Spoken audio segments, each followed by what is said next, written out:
নমস্কার বন্ধুরা, welcome to Shampa's kitchen. আজকে আপনাদের সাথে শেয়ার করব দারুণ টেস্টি, দারুণ রিফ্রেশিং রোজ মোহিতো মকটেলের রেসিপি। রেস্টুরেন্টে গিয়ে আমরা মাঝে মাঝেই মকটেল অর্ডার করি, যা বেশ খানিকটা দাম নেয়। আপনারা দেখুন বাড়িতে কত সহজে, কত কম খরচে এই রোজ মোহিতো মকটেল তৈরি করা যায়, যেটা গেস্ট আসলে আমরা সার্ভ করতে পারি। তাহলে কিন্তু গেস্ট খুব খুশি হয়ে যাবে। তাহলে চলুন দেখে নিই রোজ মোহিতো কি করে তৈরি করতে হয়। সবার প্রথমে একটা বোলের মধ্যে নিয়ে নেব 1 টিস্পুন পরিমাণে সবজা সিডস। তার মধ্যে কিছুটা পরিমাণে জল দিয়ে এটাকে ভিজিয়ে রাখবো 5 মিনিট। 5 মিনিটেই সবজা সিডসটা সমস্ত জলটাকে সোক করে নিয়ে ফুলে উঠবে। এই দেখুন 5 মিনিট হয়ে গেছে। সবজা সিডস কিন্তু সম্পূর্ণ জলটাকে সোক করে নিয়ে ফুলে উঠেছে। এবারে আমরা চলে যাব পরের স্টেপে। আমি 2 গ্লাস নিয়ে নিয়েছি।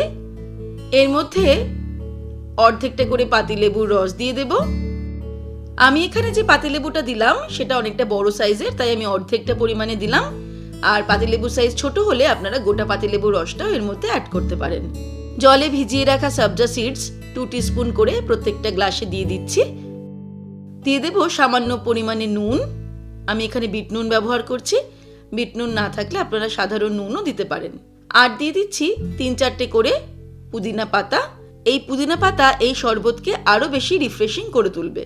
দিয়ে দেব 1 টুকরো করে পাতিলেবুর স্লাইস। এবারে এর মধ্যে অ্যাড করে দেব রুয়াবজা। কিছুটা পরিমাণে রুয়াবজা 2 গ্লাসেই নিয়ে নেব। দিয়ে দিচ্ছি কয়েক টুকরো বরফ। যতটা ঠান্ডা প্রয়োজন সেই অনুযায়ী আমরা বরফের টুকরো অ্যাড করে দেব।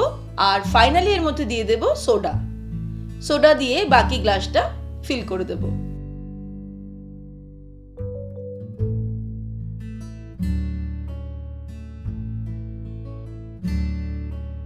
তারপর একটা স্পুনের সাহায্যে সবকিছুকে মিক্স করে দিতে হবে। ব্যাস, তাহলে দেখলেন তো কত সহজে, কত কম খরচে তৈরি হয়ে গেল দারুণ টেস্টি, দারুণ রিফ্রেশিং মকটেল রেসিপি রোজ মোহিতো। এবারে বাড়িতে গেস্ট আসলেই বা যে কোনো দিনে নিজের পরিবারের সকলের সাথে এই ড্রিঙ্কস আপনারা এনজয় করতে পারেন। রেসিপিটা ভালো লাগলে লাইক ও বন্ধুদের সাথে শেয়ার করার অনুরোধ রইল। আর এমনই সহজ উপায়ে দারুণ দারুণ রান্নার রেসিপি দেখার জন্য আজই শম্পাস কিচেন চ্যানেল সাবস্ক্রাইব করে নিন। আর অবশ্যই বেল আইকনে ক্লিক করে অল নোটিফিকেশন অ্যাক্টিভেট করতে ভুলবেন না। ভালো থাকবেন, সুস্থ থাকবেন। আমি আবার হাজির হব নতুন নতুন রেসিপির সঙ্গে। নমস্কার।